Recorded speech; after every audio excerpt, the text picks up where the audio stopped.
Lietuvos ralio čempionatas sugrįžo į Žemaitiją. Tradicinės trečiojo etapo lenktynės Saulės ralis 2011 prasidėjo lietingą birželio 18-osios šeštadienio vakarą.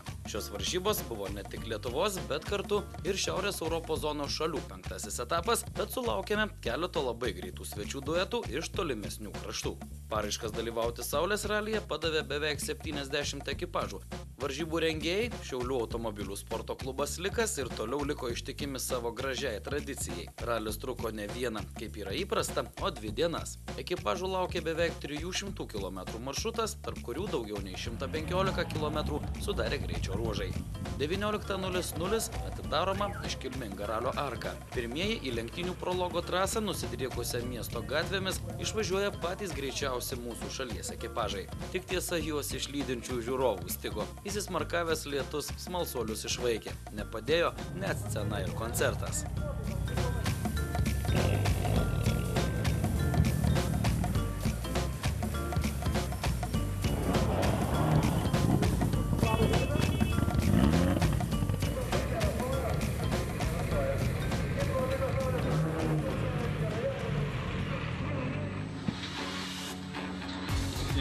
Kairys 5-5+ vidų.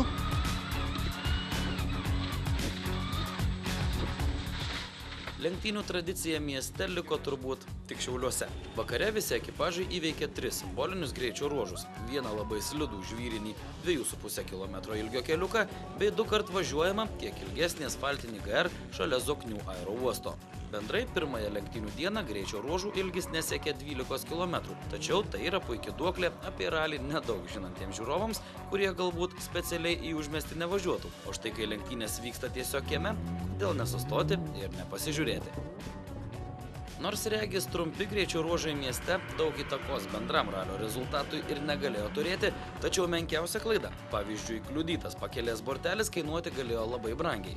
Pagal varžybų taisyklės visi ekipažai privalės startuoti žvyrui skirtomis padangomis. Plius, kaip prilyta, suvaldyti automobilį ant asfalto bus dar sunkiau. Prieš startą sakė Lietuvos žiedinių lenktynių ir ralio čempionas Ramūnas Čepkauskas. Būtent dabar labai reikalaus atidumo ir labai gražaus vairavimo, nes visgi lietus ir mes važiuojame būtent su žvyriniam padangom ant asfalto, kadangi jos įduoda labai didelį slidumą. Taip kad tikrai bus sudėtinga ir slidu, taip kad reikės tikrai dėti daug pastangų. Nepaslaptis, kieno dvikovos nuo pirmųjų trasos metrų laukia ralio žinovai. Ant bangos vadinkime dabar 2 ekipažai. Tai Vytautas Švedas su Žilvinu Sakalausku, Mitsubishi Lancer Evo 10, kurių keli paskutiniai raliai Lietuvoje ir užsienyje baigėsi ypač aukštais rezultatais, bei Deivido Jociaus Gedimino Žliubo duetas su 9 kartos Mitsubishiu. Kelias savaitės prieš Saulės ralį Deivido ekipažas iškovojo 2 vietą Latvijos čempionato etape. Nors abu minėti ekipažai lenktyniauja skirtingose klasėse N4 ir Open, tačiau juos abu labiausiai domina aukščiausias pasiekimas. Tai 1 vieta bendroje ralio įskaitoje. Atvažiavom čia su labai puikia nuotaika, tikiuosi išlaikyti ją iki finišo, žinoma su Vytu pakovoti kiekvienam metre, kad galėtumėm išsiaiškinti.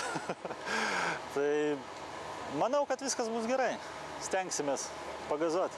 Ralis nebus lengvas kaip ir kiekvienas, kada reikia kovoti iki paskutinio metro ir konkurentai neleidžia atsipūsti nei sekundai, tai tikrai reiks daug apgalvoti ir pasiruošti rytoj gerai. Žinoma, jokiais būdais negalima nuvertinti kitų sportininkų.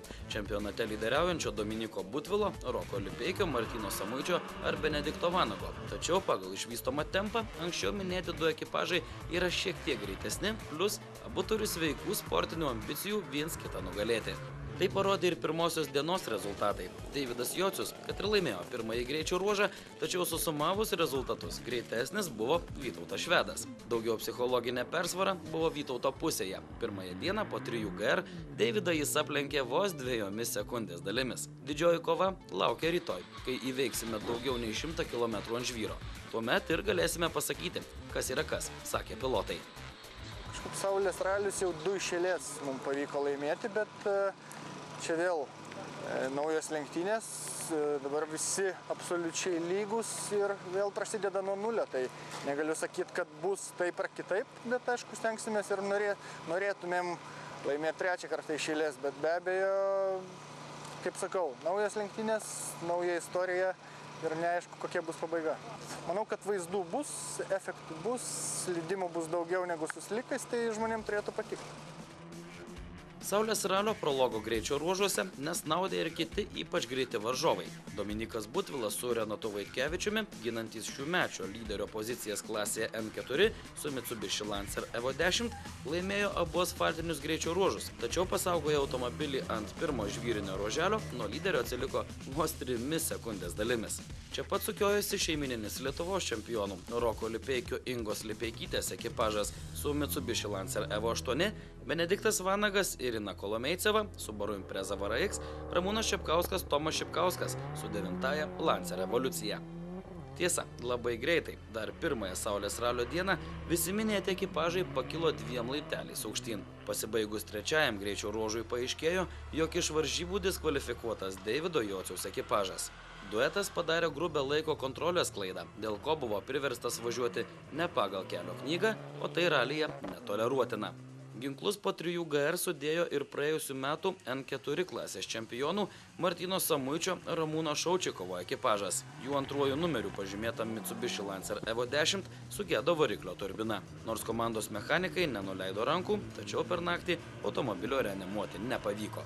Ką padarysi? Nors intriga dėl absoliučios įskaitos šiek tiek sumažėjo, tačiau neperšokus griovį sakyti dar anksti. 2 ratais varomų automobilių klasėje intrigų taip pat netrūko. Nieko nelaukęs, Malkų lietuvaičiams ėmėsi skaldyti ekipažas iš Švedijos Daniel Ernstedt Hakan Berčič su nekaltai atrodančia Seat Ibiza. Tačiau tai nebuvo taip lengva. Skraidantis Dovilo Čiutelės 5 įskaitoje 2VD po pirmosios dienos nuo jo atsiliko vos 2 sekundės dalimis. O tikrą vikingą primenantis švedas išvertęs akis niekaip negalėjo suprasti, kaip Lada gali vaikyti jo 240 arklio galių išvystantį Seatą. 2VD įskaitoje, į kurią pretenduoja visi 2 ratais varomi A, L ir S2000 klasių automobiliai, pilkųjų kardinolų būta ir daugiau. Tačiau pirmąją ralio dieną jie ypatingo tempo nerodė ir tūnojo šešėlyje. Palauksime žvyro, tada ir vikingus pagausime, sakė jie.